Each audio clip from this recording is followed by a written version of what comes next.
Continuando o ciclo da literatura e os autores ao vivo, no 50º aniversário da Universidade do Minho, e antes das férias, temos a conversa com o professor Carlos Pazos Justo, que é do Departamento de Românicas da Escola de Letras, Artes e Ciências Humanas desta mesma Universidade do Minho.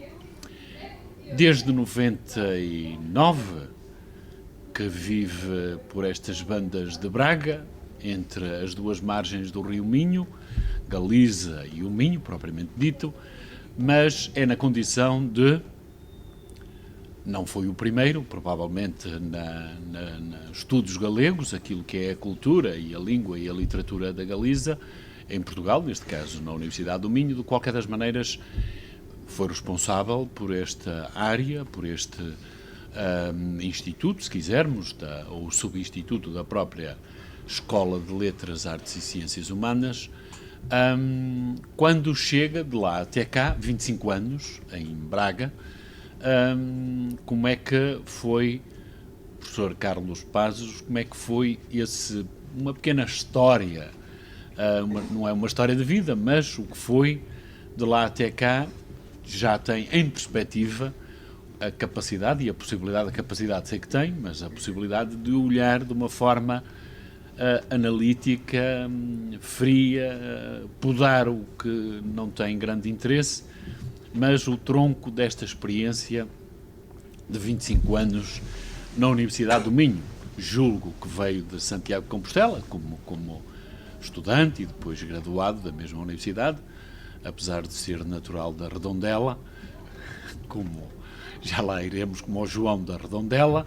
De qualquer das formas, de lá até cá, desde Santiago, no curso que estudou, nos cursos que lá fez, o que é que poderá dizer? Depois iremos à segunda linha deste tópico inicial da nossa conversa.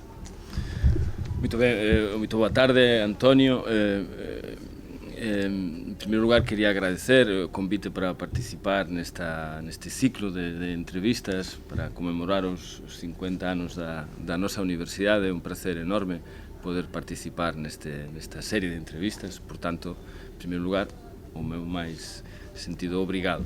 E para nós também é um grande gosto, como é fácil de compreender. É verdade, estou há quase 25 anos em Braga. Se bem que eu cheguei em setembro de 99 a Braga, na Universidade do Minho, e depois, durante o ano 2000, 2001, estive um ano na Universidade do Porto. Mas, sim. De resto, estive sempre aqui. E o balanço, claro, são 25 anos, já não é pouca coisa, não é? Já fomos mais jovens. O balanço, a meu ver, pessoalmente e profissionalmente, é muito positivo. A Universidade do Minho e a cidade de Braga deram-me de alguma forma oportunidades de desenvolvimento profissional, mas também pessoal. Eu criei a minha família aqui, os meus filhos são bracarenses. Portanto, em termos gerais, direi que estou muito grato à nossa universidade, a Universidade do Minho, e também à cidade. Sempre gostei. Estar em Braga, de alguma forma, foi uma opção, e neste sentido, pois, é alguma satisfação, digamos, por todo este percurso e acolhimento da universidade e da própria cidade e do país em geral. Mas fez o percurso académico até agora, à atualidade, diretor do doutoramento em Ciências da Cultura, ou Ciências Culturais. Foi um percurso longo, que incluiu também um doutoramento na própria universidade, mas isso iremos para a segunda parte, ou de 3 partes da nossa conversa. Aquilo que normalmente, e agora coloco-me no papel do leitor médio, ou do cidadão médio, ou daquele que tem alguns apetrechos de ordem cultural, para além daquilo, como quem vem de fora, há sempre aquele lugar comum, o tronco comum, o galaico-português, as cantigas de amigo, trovadorescas, a simpatia com que se olha para as questões da Galiza, mas, se eu estou bem lembrado, por exemplo, no Fujacal, quando